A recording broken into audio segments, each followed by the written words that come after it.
আর ওদের দলে যে কটা মুসলমান এমএলএ জিতে আসবে, বিজেপি সরকারে আসবে, চ্যাংদোলা করে তুলে রাস্তায় ফেলবো।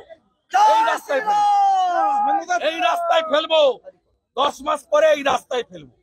না না, হয়তো 72 ঘন্টা সময় দিলাম।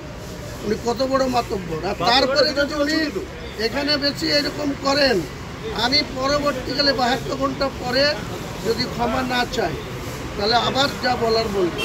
তারপরে ও মুর্শিদাবাদে কি করে ঢুকে, ও তো বিরোধী দলনেতা শুধু মেদিনীপুরের না আর কলকাতারও না, ও বিরোধী দলনেতা গোটা রাজ্যে। সে মুর্শিদাবাদ জেলায় যেদিন ঢুকবে সেদিন ওকে বুঝিয়ে দিব যে মুসলমানের শক্তি কতটা। যদি আমাকে মারতে আসেন তো ওনাকে কি আমি রসগোল্লা খাওয়াবো নাকি? উনি যখন মুসলিম এমএলএদের অসম্মান করবেন, মারতে যাবেন, বলবে আছাড় মারবো বা ধরে রাস্তায় ফেলবো, ওনাকে রসগোল্লা খাওয়ানো হবে নাকি? ওনাকে যা জবাব দেওয়ার তাই দেওয়া হবে। সেটাই হচ্ছে ঠুসে দেওয়া। ঠুসে, উনি তো আছাড় মারবো, আমি ঠুসে দেবো।